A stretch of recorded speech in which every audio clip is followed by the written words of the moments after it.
We are live. Oh, holy cow. There he goes. Calling Chris Anderson in London. This is Chris Anderson in COVID-crazy London, calling Rick Beyer in Chicago. This is Rick Beyer in Chicago nothing's happening here in the U.S. On a lovely Sunday.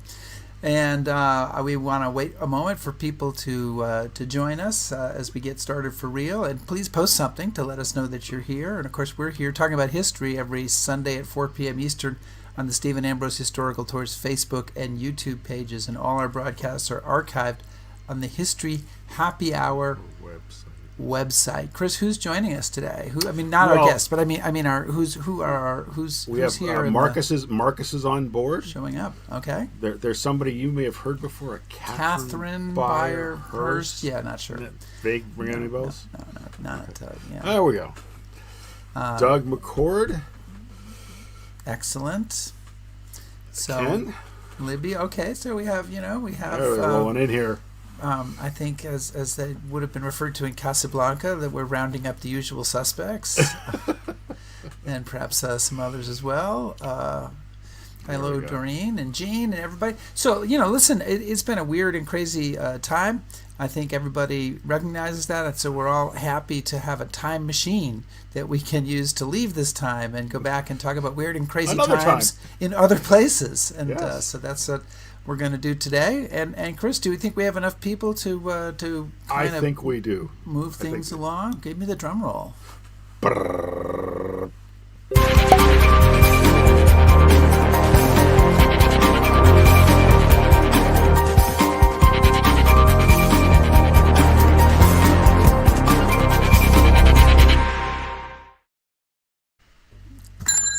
The bar is open. You did that really quick this week. I needed to get the bar open right away so I can get going. Chris, what are we doing? What's going on this week? You're going to be very excited. For those of you who are joining us for the first time, you probably don't know this, but Rick is a huge Royals watcher. He's always going on and on about the royal family. He's asking me if I've seen Kate and William, how many times I've seen the reruns of which one's Meghan's Kate and which one's William? In fact, when I went to see Rick one time, he actually showed me his Charles and Diana commemorative tea mug. So I don't remember that. I'll take your word for it. No, but seriously, this week I'm really excited. We have Alexander Larman talking about his new book, The Crown in Crisis, which is about the year of the Three Kings and the solid story of Edward and Wallas Simpson, and we're going to get into the details of that. But it's a very famous story, but something that we need to know a little bit more about, and Alex does a wonderful job of that. Alex is the author of 4 books. This is his 4th. His previous books are Blazing Star, The Life and Times of John Wilmot, 2nd Earl of Rochester, Restoration, The Year of the Great Fire, and Byron's Women, an anti-biography of Lord Byron. And as an English major who suffered through too much poetry by Lord Byron, I'm kind of interested in that one. He also writes for The Times, is a newspaper you may have heard of. The BBC, Times. The Times. As opposed to the New York Times. Yes. The Times. The London Times. Yes. BBC History Magazine and The Observer. And the book we're going to discuss is, again, The Crown in Crisis, which History Happy Hour alumni Andrew Roberts, and he also wrote a book about Churchill, called both scholarly and highly readable. Larman's has mastered the sources superbly, and his analysis of the extraordinary story is full of thought-provoking insights. Is History Happy Hour alumni the number one thing on Andrew Roberts' resume? Oh, he always lists that first. What I said, he listed that first, and Churchill biographer. Okay. That's the first thing he ever said to me when we met. See? That's proof. Alex, welcome. Hello, greetings from Oxford, England. It's lovely to be here for the first time. Yes, well, welcome. You bring a cocktail? I have a dark and stormy, which is quite fitting at the moment, really. Okay. It doesn't look very dark, though, does it? It looks just sort of stormy. But stormy does look More stormy. stormy than dark. Yeah. Yeah. Here. We'll see the whole drink there. It's always important for us. Chris, start us off. Yeah, well, Alex, we're talking about the Year of the Three Kings, as it's called. The story of the only King of England to voluntarily surrender his crown for love, as they like to say. It's a story that H.L. Mencken called the best story since the resurrection. So why don't you give us a little bit of background before we dive into the details? What's the story, and what drove you to it or brought you to it? Well, in England, the story of the abdication is quite a strange one, because in most countries it's seen as something which is a part of history, a recognised thing that people know something about. But in England, until relatively recently, it was something that people didn't really talk about, because we're obviously a country that loves its monarchy, and it's full of people who are only too happy to wave flags and to say, rah, rah, long live the king or long live the queen at every opportunity. But in exchange for our allegiance to the throne and our interest in the royal family, we expect something back. And what we expect back is that the king or queen is going to be long to reign over us. It's a bit like being pope. It's something you expect to do until you die. But obviously Edward VIII was the only English king ever to voluntarily abdicate. And there's many reasons why he abdicated, and the main reason, which we're going to talk about today, was his relationship with Wallas Simpson. But a very important secondary reason, and in some respects just as important a reason, is that he didn't like being king. And of course, what I found very interesting is, I start the book with an epigraph from Richard II, and he was another king who didn't much like being king. We're always rather attuned to the idea that if you're a monarch, you just are a monarch. It's something that's hereditary, it's passed on from father to son or mother to son, or however else you do it. But the idea that somebody would actually say, I don't want to be king, this is not how I see my life, and this is why I don't see it as being like that. I always thought that was a fascinating philosophical idea, as much as a social or indeed a monarchical one. So I began researching the book a couple of years ago, and the thing that interested me when I started my research was this character called Walter Monckton, who was Edward VIII's lawyer.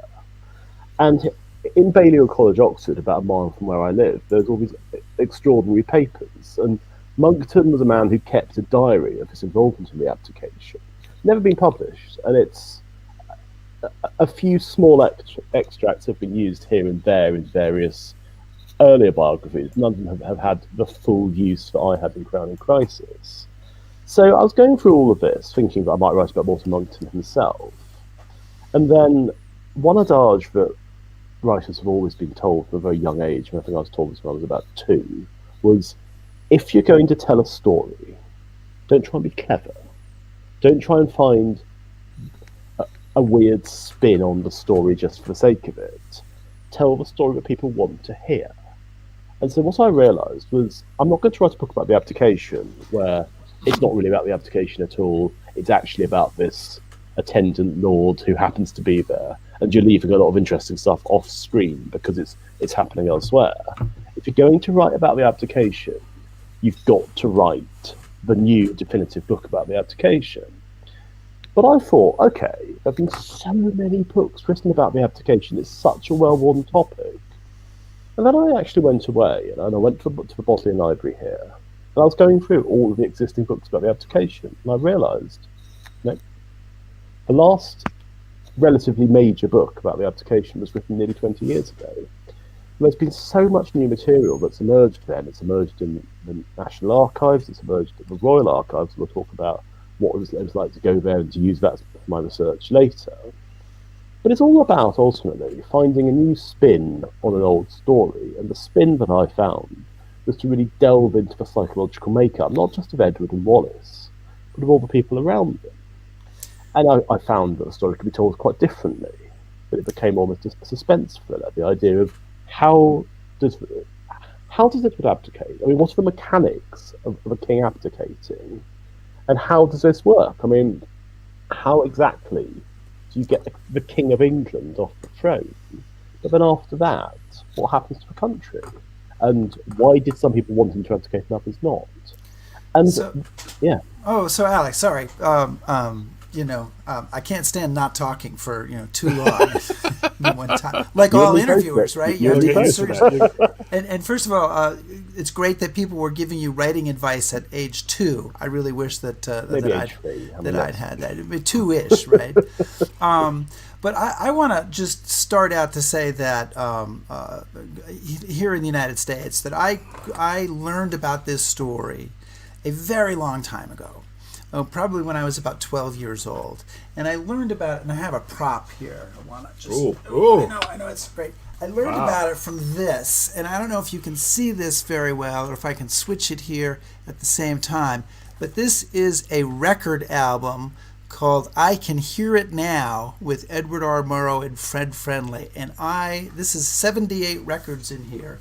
No, wait, Rick. So when most people were listening to the Rolling Stones, you were listening to... I am telling you, long-time nerd. And this is also, this is probably my oldest, I realized when I pulled this out, this may be my oldest, one of my oldest possessions. And I listened to, and I'm going to play you guys a clip from it, so you can hear kind of how I heard of this story. It's about a minute long, and it starts with Edward R. Murrow talking about the news stories in 1936, and it goes to the king in his abdication address. And I swear, Alex, I have a question coming up after I play this. So here you go. But the biggest news story was in London, and concerned political intrigue, an empire, a Baltimore beauty, and the King of England.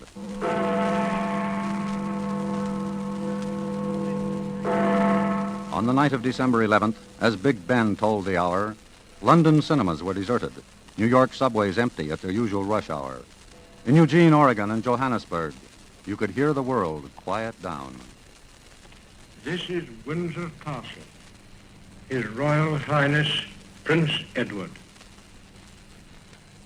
At long last, I am able to say a few words of my own.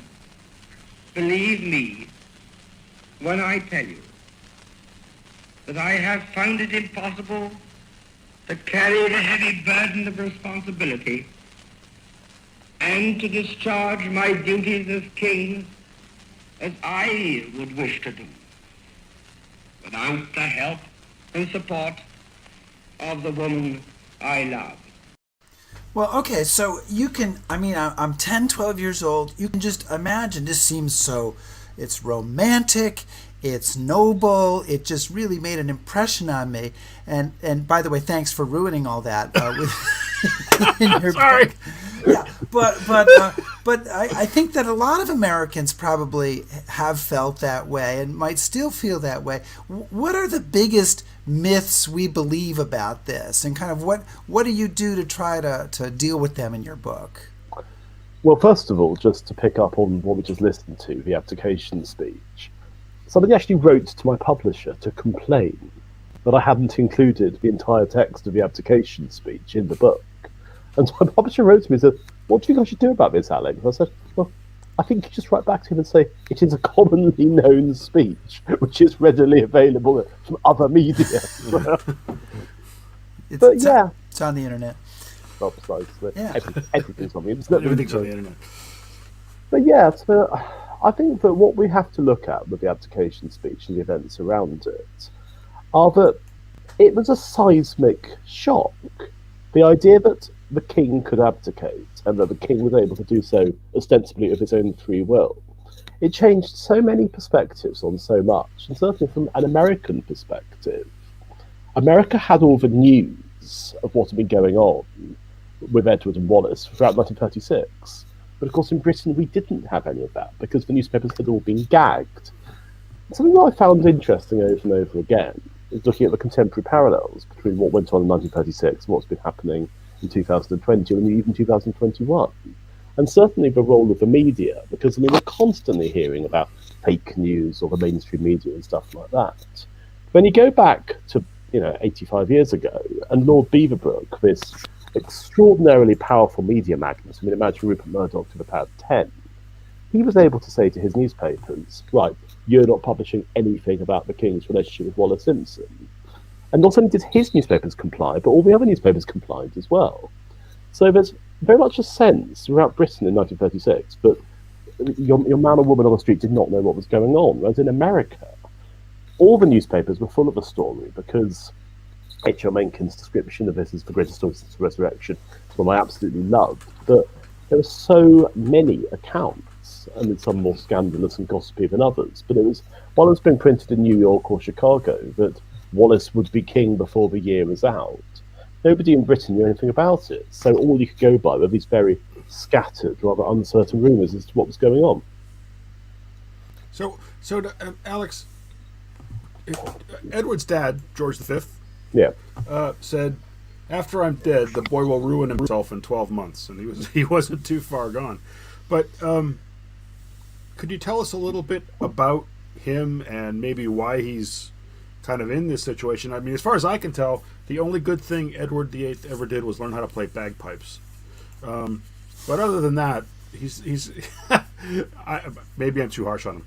But what was it about his personality, and how did he kind of arrive at this spot where he said, "Okay, well, no, I'll walk away"? Well, I think if you go back to Edward's relationship with his father and his mother, Queen Mary, you can see a lot of the basis as to why he turned out how he did, because he was somebody who didn't have an awful lot in the way of affection in his life, and I think it was translated into he was enormously charming in a superficial way, and he was great company. He was, thought to be the first member of a royal family you could imagine doing things like going out to a nightclub and having a cocktail with. And he was thought to enjoy the company of beautiful women. He was thought to be a bit of a playboy. But what I found interesting in my research, and I think this is accepted historical fact rather than conjecture, is that if you dug slightly beneath the surface, you didn't find this charming, witty, debonair man. You found this almost terrifying vacancy that he didn't really have much. Not just he didn't just not have any stature, but there wasn't much to him. He was a very insubstantial figure. And you see, traditionally, if you're going to be a good king, you've got to have some kind of core, whether that's a moral core, a religious core, ideally both, or some kind of basis on which. But he was a sort of changeling figure. He was an absence. And I think you could argue that Wallis was an absence as well, because what she was, in effect, was a self-created myth. She grew up in these very trying, very difficult circumstances. She was the daughter of this woman from Baltimore, and who never had any money, but wanted her daughter to be brought up as if she was essentially almost American aristocracy. So Wallis was very much a self-created, self-made woman. As Edward had every single advantage in terms of birth, title, standing you could have imagined, but he was desperately unhappy. And one thing I discovered during my research was that he was essentially somebody who was constantly trying to fill this void in his life, whether it was with drink, with women, but ultimately I think that he'd never had anyone before Wallis who ever tried to understand him. And I mean, something that I found with these long descriptions of his conversations that he would have with his father, and even allowing for the fact that one of these people is Prince of Wales, one of them is King of England, it's literally like two people who hate each other talking at one another. And you think to yourself, what a miserable existence it must have been. So what I found very interesting was everyone who's read the book and has talked to me about my presentation of Edward VIII takes something different out of it. I mean, some people think that I can't stand the man and that I've come here to bury him rather than to praise him, which is, I probably feel fair enough. But other people think I've been very sympathetic towards him, that I've portrayed him with nuance and I've been quite kind. And it's always interesting as a writer of non-fiction history and biography, because you have your thoughts on a subject, and I have my thoughts on Wallis, my thoughts on Edward, but how you portray them and the evidence that you use to support or to go against your arguments, people can regard entirely differently. And I'm very glad that exists, because obviously what I tried to do was to offer a 360-degree portrait of both of them and everybody around them, because what I didn't want the book to be was just a royal biography, because ultimately, I don't know what a royal biography means to most of our listeners, but in Britain, it tends to be something which is a bit boring. There's this kind of book, very respectful, very, honourable, a bit dry. And what I wanted to do was to write the sort of book that people who have no interest whatsoever in the royal family could pick up and start turning the pages. And then as it goes on, you're turning the pages a bit quicker, because he abdicates and that he's got to leave the throne. But what you don't know is what happened on the way there. And certainly, I mean, I found all this stuff when I was doing my research, and I kept thinking, this isn't commonly known. This is not something that you found in any of the other history books. And literally a few months before the book came out, I was going through other books thinking, come on, this stuff must be in the public domain. I mean, this is about a member of a royal family. This stuff must be commonly known. And the answer was no.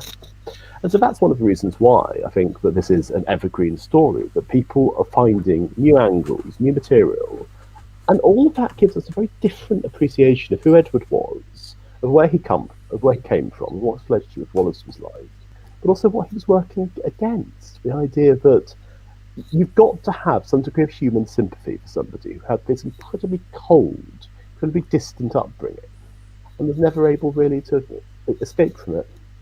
One of the things, Alex, that I think is of interest to our audience, who many of whom are very interested in World War II, is the fact that there is some sort of shadowy involvement of Nazi Germany, British fascists, Ribbentrop, who was the German ambassador to Great Britain, later the German foreign minister. All of this kind of swirling around, perhaps at the edges of this story, but kind of give us a sketch of that and what role that kind of plays and where Edward falls in that. Well, obviously 1936 was a time of enormous international upheaval because Hitler was Führer, and there was already, I think, a common understanding in both Europe and America that Hitler was somebody with expansionist ideas. And Stanley Baldwin, who was Prime Minister of Britain at the time, he wasn't blind to the danger that Hitler posed, but he was nowhere near as strongly against Hitler as Winston Churchill, who at the time was a backbench MP. Edward, I mean, the phrase that I've been using ever since I first was talking about the book is to call Edward a Nazi sympathiser is, I think, the right one, because he had sympathies with the Nazis. He believed that Hitler was a vigorous reformer. He believed that he was somebody who'd brought, he'd taken Germany from this country that was in absolute depths of economic despair, social despair, and he made it the foremost country in Europe in 1936. And Edward, of course, had German ancestry himself. I mean, several of his relatives were, in fact, Nazis. So there was this sense that he was somebody, much more than anybody else in his family, who Hitler believed was a man they could do business with. And von Ribbentrop, who was just a former champagne salesman, who was Hitler's sort of right-hand man in some regards, he became ambassador to England in October 1936. And his major mission was to essentially get Edward to become, if not on the side of Hitler, studiously neutral. The idea being that in the event of war breaking out, England would not be fighting against Germany, because what Hitler and von Ribbentrop got entirely wrong was how the monarchy worked, because they assumed that and actually Wallis had the same problem, they all assumed the English king had a status in Britain, something along the lines of how the president has it in America. Obviously, given the last week, this might be a slightly checkered idea to go with, but essentially the idea was, in England, that the king could do what he liked in their reckoning, and that if the king decided to say, right, we're not going to go to war against Germany, that is exactly what would happen. Of course, monarchy in Britain in the 20th century was not like this, because to call it purely ceremonial would be, I think, a bit overstating the case, but Edward did not have any unilateral authority. As a constitutional monarch, he was bound to act by his government, and of course the government was one led by Stanley Baldwin. And he would not have been able to say simply, we are going to go to war against Germany, or we are not going to go to war against Germany. And so von Ribbentrop and Hitler had backed the wrong horse in assuming that he'd be able to do anything else other than purely symbolic material. However, the symbolism of an English king, and later an English Duke of Windsor, who had this sympathy towards Hitler, and who believed that, I mean, as he said later in his life, I never thought that Hitler was such a bad chap, really, even after everything else. You can see, there we are. Not well, he looks like a nice chap there. Well, there they are. He's having a lovely chat with Wallis. He's asking about her hat, and he's asking about her brooch, and Edward's looking at him. They're about to have a bit of a joke together. It's but actually, no, go ahead. When you read about the circumstances of what happened that day, you see what a very peculiar thing it was for the then Duke and Duchess of Windsor to be going and more or less throwing themselves at Hitler's feet. But then that's all of a piece with the idea that Edward liked the idea of strong, charismatic people. That's why he liked Wallis. He liked the idea of these people who could dominate countries, dominate men. And so, yeah, I mean, if you like the idea of Wallis as a kind of female Hitler, I mean, I wouldn't have gone down that road myself. You just did. You just did. I did, yeah. So, Alex, I want to I get went there. I want to get away from the love story angle because I think that's kind of Good, been so talked it's about really quickly. But just very briefly, for Americans, so they understand. I know this was a question at the time in America. Why can't he just say, "I'm marrying her"? What's the problem with him marrying this woman if she's divorced? Well, it's very simple. The king cannot do anything like that without the approval of his ministers.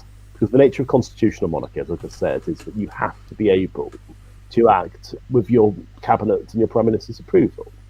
And Britain in 1936 was a place that was much more religiously observant, I suppose you'd call it, than there were even 30 years later. And the idea that a king of England would marry a divorced woman was absolutely out of the question, because the Archbishop of Canterbury, Cosmo Lang, was somebody who, I mean, he hated Edward anyway, because he saw Edward as basically somebody who was an atheist and had no sense of religion or no sense of God. But the idea, again, it's the limits of royal power. Edward was not in a position to do anything simply off his own back. He had to do it in terms of the constitution of the country that he was ruler of. And obviously, the constitution of the country, it said, "Thou shalt not marry thy neighbour's second wife," or whatever you want to say. And so that was a massive issue, because he thought, until relatively late in his, albeit brief reign, that he would just be able to marry Wallis and that would be that.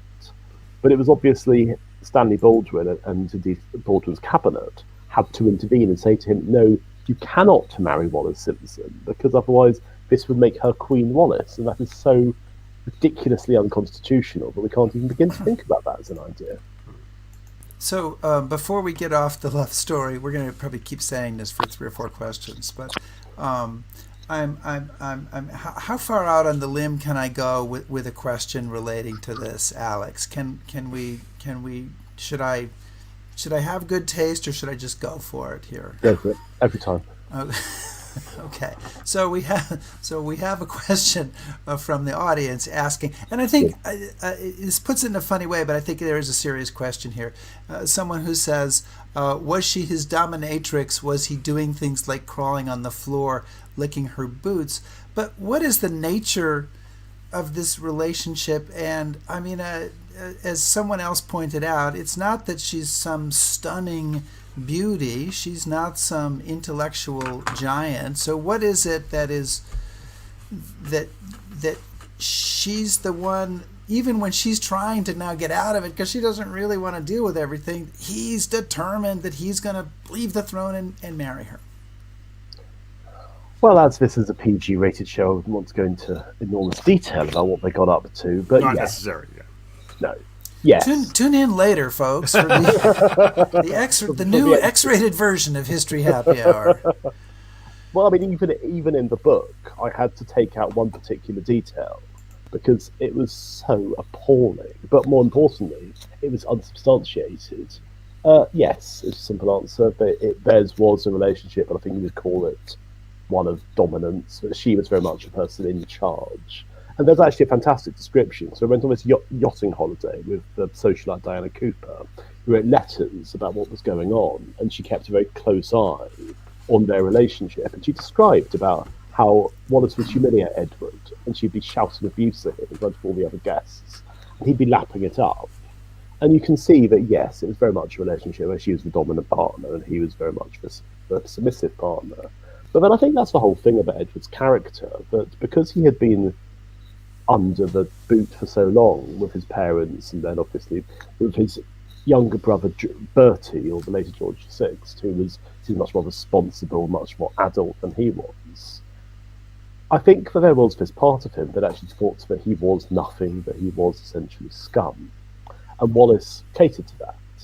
And if you look at their love letters, his to hers are obsessive they're absolutely begging, as hers to him a sort of, yes, that's nice, dear. Yes, I'll see you soon. And you can see that it was not an equal match of passion. And over and over and over again, everything that I saw in diaries and letters from people who had been at lunches and dinners with them, every single one would say the same thing. She doesn't love him. He loves her. He's obsessed by her. She doesn't love him. She's in it for what the trappings of royalty are. She's in it for the jewels. She's in it for the money. She's in it for the prestige. And you think to yourself, not sure about that one. So Alec, one of the things that I found interesting was not so much their part of the story, because to be perfectly frank, I find them both thoroughly reprehensible people. But the constitutional questions that are being raised by this, could you kind of lay out again for Americans that might not be that up on all of the nuts and bolts? What are the big constitutional issues that Baldwin and all these other people in the British government are like, holy cow, and what are we going to do? What does this mean? Why is this important for Britain, not so much for Wallis and Simpson? This is what I'm getting at. Okay. Well, Britain has had a constitutional monarchy essentially since the restoration of Charles II in 1660. And I'm oversimplifying it, but essentially the idea was after Charles I, who was executed by his country, which is unfortunate, but the king thereafter ruled by consent of Parliament, and never again would the king be given that absolute power. So this was more or less okay for the next 250 years. But the problem came when Edward decided that essentially he was going to be this very modern monarch. And the difficulty with having a modern monarch who has these very unusual and quite eccentric ideas about power and about influence was that he couldn't be contained. And what Stanley Baldwin, who was a very dutiful, very straight down the line Prime Minister, wanted to do was to have him be essentially a monarch who smiled and nodded and didn't rock the boat. Because Edward was beginning to explore the idea that actually he could do more than that. And so when he decided that he would marry Wallas Simpson, he was told, no, you can't marry Wallas Simpson because it is unconstitutional for a King of England to marry a divorced woman. And then he said, fine, I'm going to abdicate, and then I can marry her when I'm not king anymore. But the trouble is, it wasn't in his power just to say, I'm off, see ya, bye.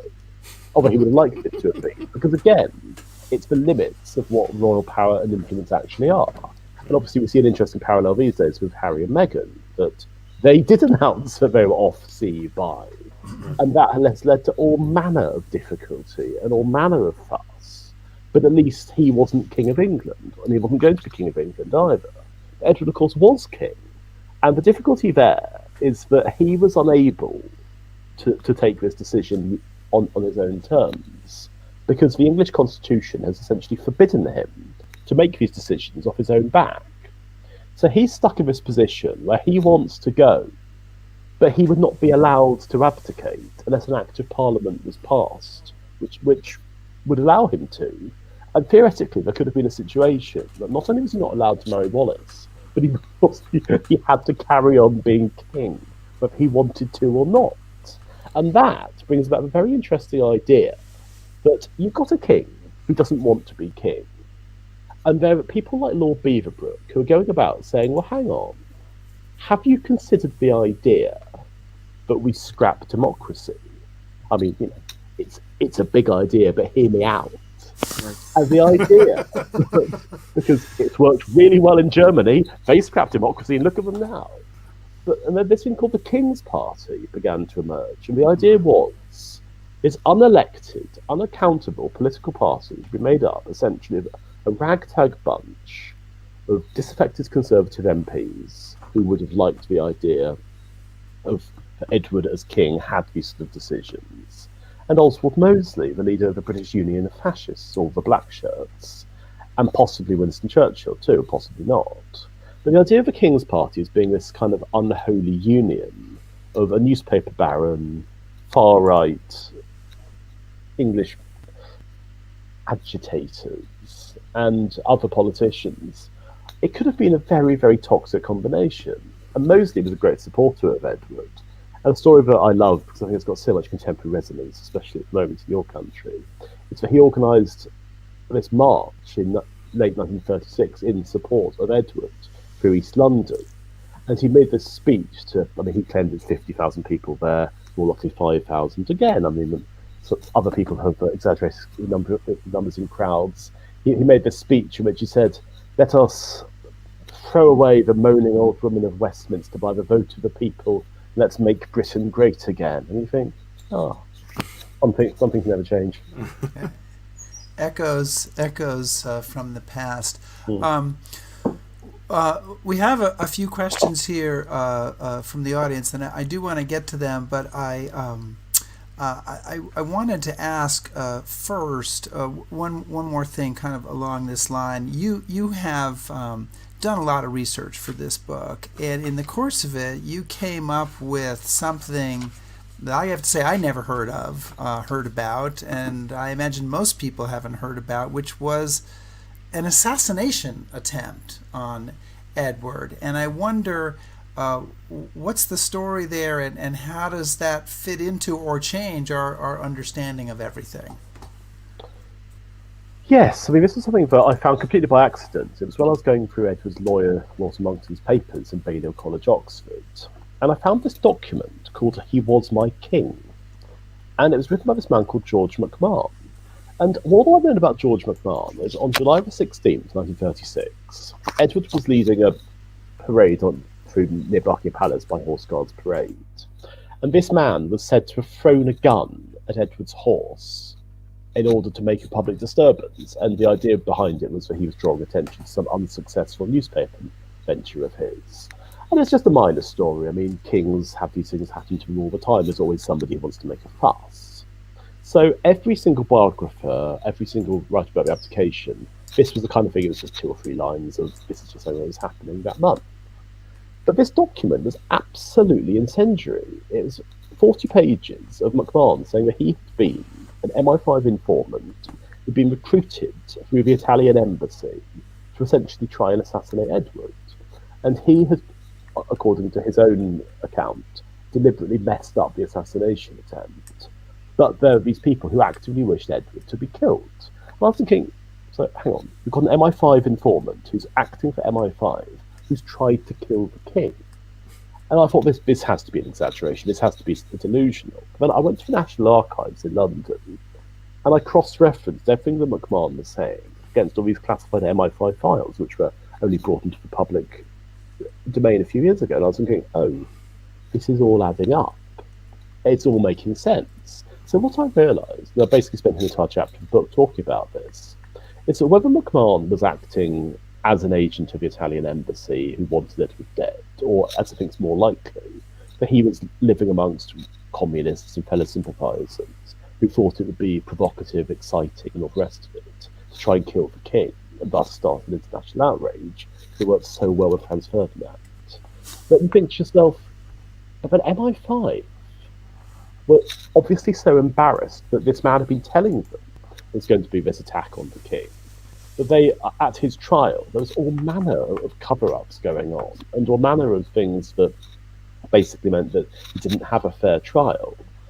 And of course, it's perfectly possible that MI5 knew he was going to try and kill the king, and thought, okay, let him try and kill the king, and then we get him out of the way. Which I think is, you see, what's so interesting is that we are in Britain obsessed about the idea of Princess Diana, whether she was bumped off, whether there been any kind of conspiracy there. And obviously we say there can't be, obviously we say it's a tragic accident. And then you think, but if we have pretty strong evidence that 60 years before, MI5 were at the very least aware of an assassination attempt on the king and happy to sit back and let it happen, you think, well, okay, now Alex, but I don't want to give too much away because I want people to buy the book and read the chapter. But I gotta say, if MI5's relying on a gun-toting crazy man to do a job, McMahon's probably a pretty poor choice. So usually Harvey Oswald. Look what happened there. Fair point. One of the other kind of interesting people that you talk about, obviously, and it raises a whole bunch of very interesting what-ifs, is somebody, I'm going to read a quote now from the book. It says, "The only person who still attempted to keep Edward on the throne even as the king himself lost interest in it, was Churchill. And in your book, and I know in Andrew Roberts' book I read about it, this almost cost Churchill his political career. Yeah. Right before I should have mentioned that people in Germany are about to start doing things that they shouldn't be doing. So could you tell us a little bit about what Churchill's role in this whole drama is and why it matters, I guess? What was so nice in this book was to write about Churchill in a slightly different way to how people usually expect to see him, because we all know the classic stories of Churchill. We all know the classic, we shall fight for the beaches, we shall fight for the landing grounds. And that's, that's really important. That's absolutely key to who he was. But what I liked in this book is that Churchill, he's a backbench MP. He doesn't get on with Stanley Baldwin. He doesn't really see eye to eye with any of the government. He's just bored. He's had his day in politics. He's a big figure, but he's not somebody who's really got much influence. And he starts to, partly because he believes in fair play, he believes that Edward's been maligned, but I think also partly because he wants to be back in the swing of things. He takes Edward's side in the abdication crisis at a time that nobody else in Parliament really wants to be that publicly aligned with the king, because they will all basically believe that it's a bad idea.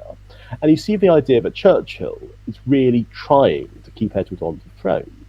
And this is, there's lots of miscalculations. Churchill was somebody who, his standing was a lot less high by the end of the abdication crisis, because he had so attached himself to Edward, because he'd been such a staunch supporter of his. And while this says a lot for his loyalty and his personal decency, politically it's a stupid idea, because ultimately it wasn't going to work very well for him.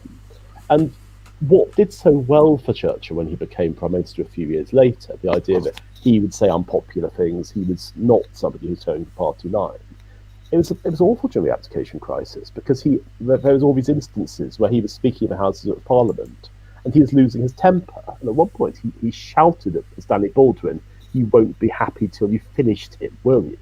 And this was just not parliamentary language. This was just not the sort of thing that anyone would say, then and now. And after he'd said that to Baldwin, he walked out of the chamber. He said, "Right, I think that's me over. I think that's my political career done."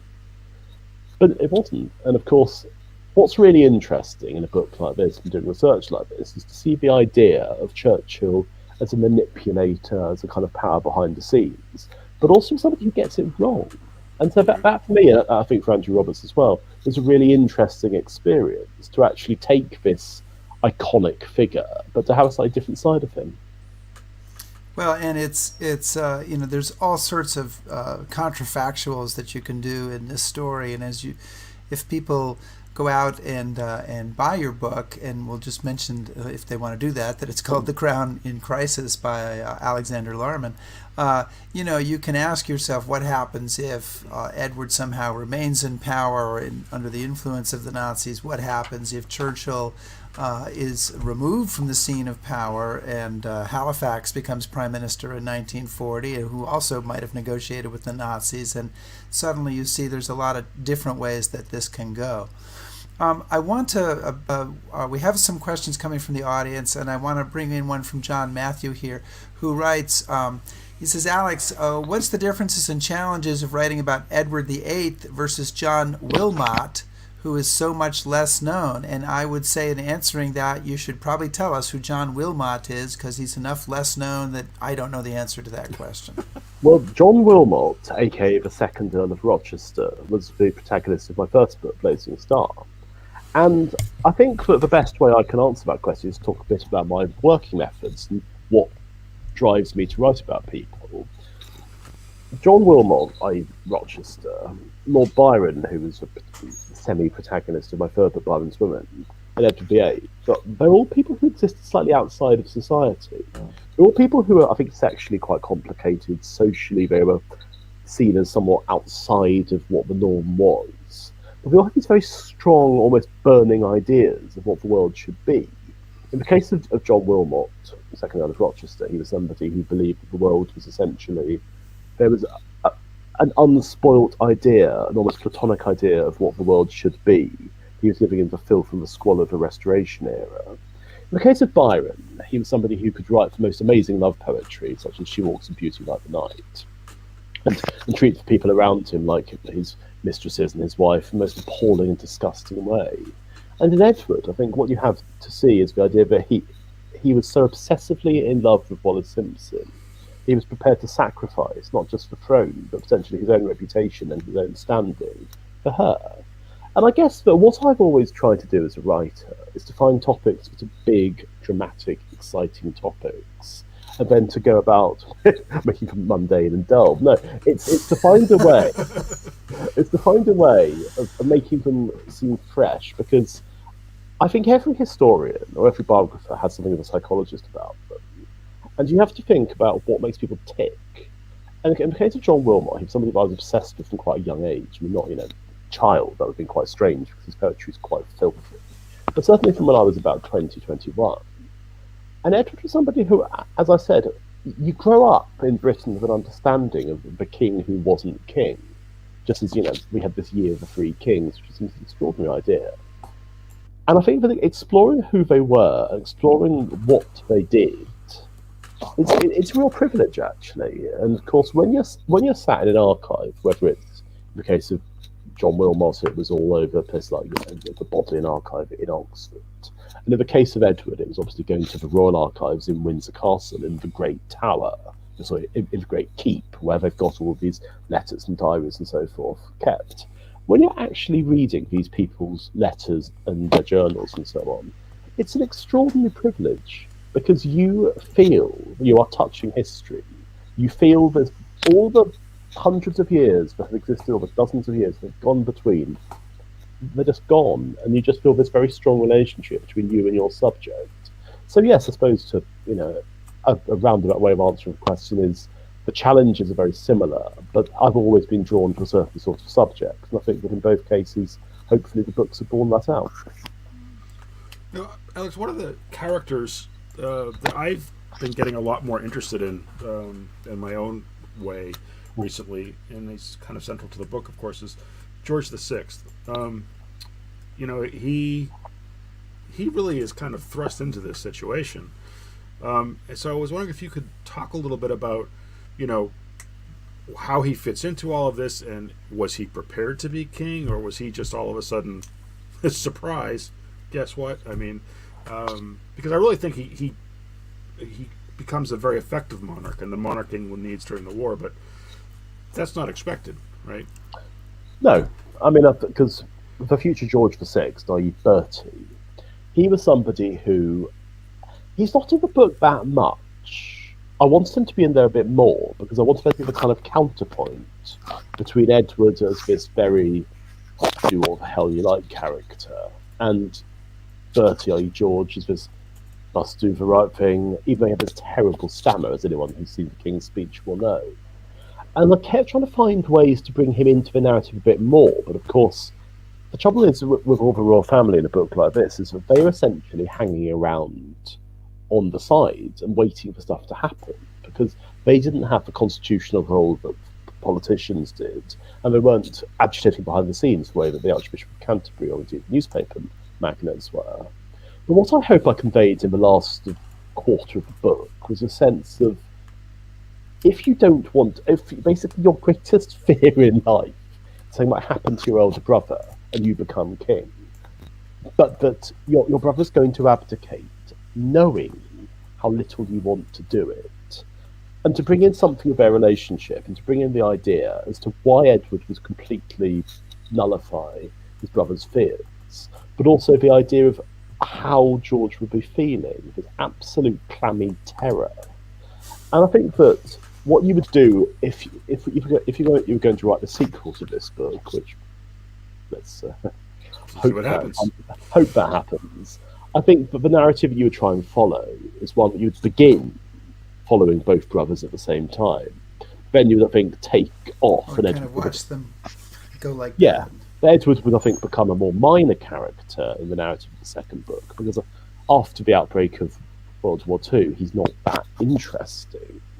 And George becomes the key character then, because he's somebody who he finds himself becoming this king at this time of national crisis. And even while Churchill is going off and fighting on the beaches, he's got to be the person who's standing up as king, with this huge symbolic association.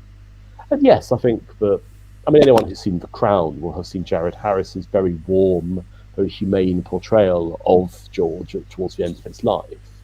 And I think that what Jared Harris did very well was to convey a sense that he was an unremarkable man. But unremarkable, sometimes it's a good thing, because if you have this decency and this strength of character, and of course, he was happily married to Queen Elizabeth, the Queen Mother. He had children that he adored, and he was a family man, and he was somebody who I think would have been very happy to have had a quiet, undemonstrative existence. Speaking of his daughters, one thing I want to mention is that there is a scene in the book, and I forgive me for not being able to remember what year it is, maybe 1935 or 36, but there is some sort of reception, and the two daughters are invited. They are little children. They're invited to this reception, and they are starting to make trouble, as children will. And I thought, here's Queen Elizabeth, who is still on the throne, and here's a scene where she's at a state dinner, and it's 80 years ago, or some amount of more, something like that. So that was quite extraordinary all by itself. And I had a question about Elizabeth's sister, Princess Margaret, that comes from my sister. So I would ask that, didn't Princess Margaret have the same problem? She wanted to marry a divorced man, and the church and Parliament wouldn't let her, and this is 30 years later. Yeah. And what was very interesting is that society had changed quite a lot by then. And I think that the idea that she wasn't allowed to marry Group Captain Peter Townsend because he was divorced, that was seen as being something quite controversial, and it was seen as quite unfair. Because I think that while in 1936 public opinion was very strongly against the idea of divorce, by the time that the Second World War had been and gone, by the time that Queen Elizabeth II was on the throne, public morality had shifted, and divorce was not seen as the absolute no-no that it once was. I mean, people were beginning to understand that perhaps relationships were not meant to last, and perhaps the group captain had taken an unsuitable wife in the first place because he wanted to be with Princess Margaret. And I think what you had there was you had the orthodoxy and protocol of the royal family butting heads with a new expectation of what was happening. And I mean, I can't cite any Gallup polls off the top of my head, but I'm 100% sure that I've seen polls that say most people in Britain were supportive of the idea that Princess Margaret would have been allowed to marry who she liked. And I think that what happened there, and her not being allowed to marry him, not only set her on this rather miserable path for the rest of her life, but when Prince Charles wanted to marry Camilla Parker Bowles, that was not seen as difficult in the same way that it would have been, I think, if these things hadn't taken place. And indeed, I find the comparisons between Prince Charles and Edward VIII quite interesting, and we'll see what happens in the fullness of time. But let's just say that Charles is not quite the figure he's been portrayed as by many people, and leave it there. So, Alex, I mean, looking back at this, and because of, not so much the love story, but just the big constitutional issues all of this raised, did this whole crisis change the monarchy? Did it? Because one outcome, of course, is that the British people could have said, "We're done. You guys, we'll be a republic." Or there could have been all kinds of other outcomes. But do you think just the process changed the monarchy and how it functions in Britain, or how people view it then and now? I think Britain came within about a week of being a republic. I think that if the crisis had gone on another week, and things had deepened and things had got worse, and Edward had fled the country, I think it would have been an incredibly embarrassing, incredibly difficult situation, which probably would have been resolved with some kind of act of parliament, which I'm not sure you would have abolished the monarchy altogether. But I think what you would have had to have done, purely for practical reasons, was to basically mean that Edward as king had his power completely removed. And if you do that, if you say that Stanley Baldwin as Prime Minister can essentially cut off the king from doing anything, you have created a republic. And so, yes, I think that was a very, very much a possibility. And I think that the idea that this was the greatest constitutional crisis since the execution of Charles I is a very real idea. But in terms of how it's affected the monarchy since, I mean, where we've been very either fortunate or unfortunate, depending on your perspective, is that we've had in Queen Elizabeth II a very dedicated, very uncontroversial monarch who's taken enormous care never to offer any kind of public statements, never to say or do anything controversial, to be an absolutely dutiful public servant. And so we've been rather robbed of the idea, and actually her father was much the same.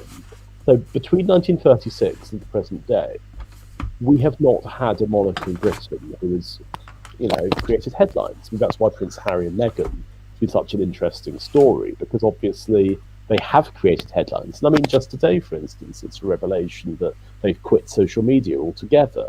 It's very much the sense that he is somebody in the same vein as Edward, in terms of he's somebody who obviously enjoys a level of publicity, who appreciates how he's regarded. But yes, I think that the monarchy as it stands in Britain today is quite a curious thing, because there's enormous public support for it. I mean, every single opinion poll, you will never see less than 75 to 80% of people in favour of the monarchy. The Queen has the kind of sky-high approval ratings that a politician would sell their mother for. But I'm personally not sure this will last, because I think that when Prince Charles becomes king, he's nowhere near as, I shouldn't say, I'm trying to think the best way of describing it without sounding actually reputable. Well, I don't want to be put in the Tower of London, you see. No, so I'll say it for you. He's not as maybe as accepted as his mother. Yeah, I think that's a fair way of putting this. I think just in case when my visa comes up for renewal, though. I think we'll have to wrap this up now to keep Alex from the Tower of London, so that he can continue telling some good stories. We may not find another one that's quite as good a story as the Resurrection, but somewhat close here. And I want to remind everybody that Alex Larman's book is The Crown in Crisis. Alex, thank you so much for joining us today. And we had lots of questions, lots of interested people, and they should definitely go out and check your book. And so thank you so much for being here. Thank you so much. My absolute pleasure. Cheers. Good luck. Thank you. Thanks. Take care. And, we did have somebody ask Chris about, saying we should tell people what the books are in advance so they can read them, and I just want to remind people we do that, and maybe we're 2 or 3 weeks in advance usually. We can definitely try to go out a little further in advance, but that's on the History Happy Hour webpage at stephenambrosetours.com. So if you want to get a head start on books a few weeks before the show. But Chris, you have a little bit of a coda to this story here. Well, I do. Not too far from my house, you have this slum right here. This is Cumberland Terrace, which is near Regent's Park, about 2.5 miles from my house. And along that street there was the little love nest that Edward set Wallis up in. That's it, 16 Cumberland Terrace. And I have to say, if I could live there, I might consider being a kept man. It's not a bad place. So keep that in mind. Audience members interested in keeping Chris as a kept man. His wife and daughter may have some issues, but in that house, it might be workable out. And I know you had one other note you wanted to make. Yeah, I would like to kind of raise a glass to an important birthday today. 50 years ago today, WGBH in Boston broadcast the first episode of Masterpiece Theater. With Alistair Cook there on the left, and I've got to say that it's probably one of those formative moments for me. In our house, every Sunday night was Masterpiece Theater night, and it was through Masterpiece Theater that I learned to love English literature and English history, and seeing TV shows set in England, however factually correct or not, every week in my living room kind of opened up the world to me and exposed me to England. So I've always been very appreciative of Masterpiece Theater, and I just want to say happy birthday. So that explains a lot, Chris. And so for me, it was Ed Murrow and Hear It Now, and for you, it's Masterpiece Theater. And there it goes. Well, listen, we also have today was a great show. We have a great show coming up next week. Chris, tell us about our guest Keith Lowe next week. Yes, Prisoners of History by Keith Lowe. It's a book about how nations remember World War II. And what monuments they built to remember it. It's a fantastic book. All of Keith's books, I have to say, every time I read them, I kind of sit back at the end of it and say, wow, that was something. And yeah, I think you'll be very impressed by Prisoners of History. Another History Happy Hour alumnus, Saul David, said Prisoner of History was a masterpiece of historical inquiry, painstakingly researched, cleverly constructed, and elegantly written. So join us for what I'm sure. You've already got the intro to next week's show written. It's done, so we can just skip that next week. So, thank you very much, everybody, for joining us. Really appreciate it. Stay safe.